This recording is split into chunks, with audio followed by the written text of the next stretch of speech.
મિત્રો આપણે જે ટાટની અંદર પૂછાયેલા સમ જોઈ રહ્યા છીએ એની અંદર એક આવું કંઈક પૂછ્યું છે કે રમેશ ઉત્તર પશ્ચિમ દિશા તરફ મોં રાખીને ઊભો છે. તે ઘડિયાળની દિશામાં 90 અંશ ફરે છે. એ પછી ઘડિયાળના કાંટાની વિરુદ્ધ દિશામાં 180 અંશ ફરે છે. આ જ દિશામાં ફરીથી 90 અંશ ફરે છે.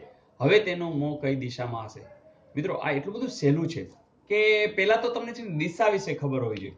તો મોટાભાગના વિદ્યાર્થીઓ જે જૂના છે એને તો ખબર જ છે એને કે આપણે દિશા કેવી રીતે એક કામ કરીએ કે રાઉન્ડ કાઢી નાખીએ. ઘડિયાળનો રાઉન્ડ એમને આપણે લેશું.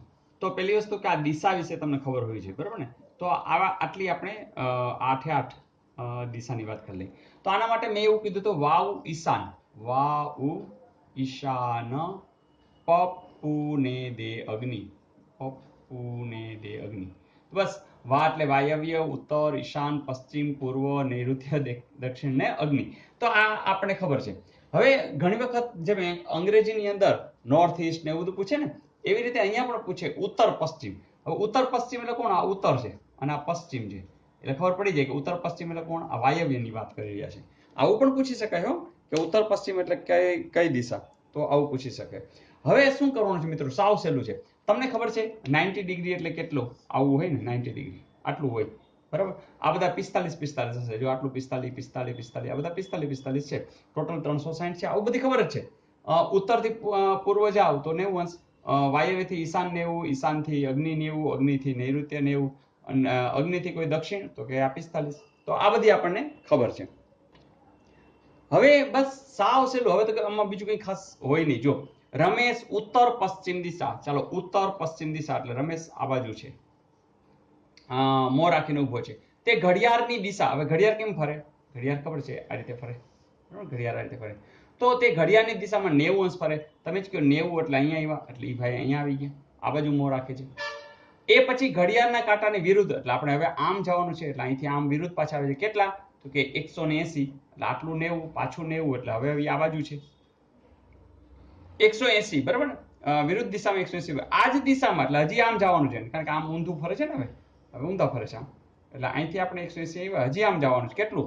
તો કે હવે 90, એટલે વળી પાછા 90 એટલે આટલો ભાગ, એટલે આ દિશા આવી ગઈ. તો આ અગ્નિ આવી ગયું. તો હવે તેનું મોં કઈ દિશામાં હશે? કાં અગ્નિ હોય ને કાં શું હશે? દક્ષિણ પૂર્વ અથવા તો પૂર્વ દક્ષિણ, જે કાંઈ જુઓ છે. તરત કહેશો હા સર આ દક્ષિણ પૂર્વ. તો એ તમારો જવાબ સાવ સાચો છે. ધારો કે એને નાખ્યું હોત તો અગ્નિ લખ્યું હોત તો અગ્નિ પણ કેવું છે? સાચું છે. તો મિત્રો આટલું સિમ્પલ છે.